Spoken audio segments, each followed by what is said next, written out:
আজকে মৌসুমের শীতলতম দিন এবং 13 ডিগ্রির ঘরে নেমে গেছে কলকাতার পারদ। গত 9 বছরের মধ্যে আবহাওয়া দপ্তর বলছে যে এটাই নাকি শীতলতম বড়দিন। গত 8 বছরের বড়দিনের রেকর্ড একেবারে ভেঙে চুরমার করেছে 2025-এর বড়দিনের পারদ। বহুদিন পর আবারও বড়দিনে এরকম হাড় কাঁপানো ঠান্ডা, হাড়ে হাড়ে সেই ঠান্ডা টের পাচ্ছে বঙ্গবাসী। একদম জমাট ঠান্ডা, থরহরি কম্প অবস্থা উত্তর থেকে দক্ষিণবঙ্গ এবং শনিবার পর্যন্ত কিন্তু নিম্নমুখী থাকবে পারদ। শনিবারের পর কিছুটা ঊর্ধ্বমুখী। সেক্ষেত্রে বড়দিন ঠান্ডা হলেও বর্ষ শেষ এবং বর্ষবরণের পর্ব কিছুটা উষ্ণই হতে চলেছে। এমনটা যে ঘটতে চলেছে, আলিপুর আবহাওয়া দপ্তর তার একটা মৃদু পূর্বাভাস দিয়েছিল। বলেছিল চলতি সপ্তাহেই কলকাতা শীতলতম দিন পাবে এই মরশুমে। তবে সেই তাপমাত্রা যে 13-র ঘরে নেমে যাবে এটা অতি বড় শীতপ্রেমীরাও আশা করেননি।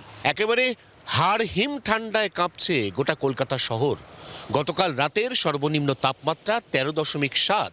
2016 সালে বড়দিনের আগের রাতে তাপমাত্রা নেমেছিল 13-র ঘরে। মাঝে এই দীর্ঘ সময় আর এই তাপমাত্রার নজির নেই শহর কলকাতায়।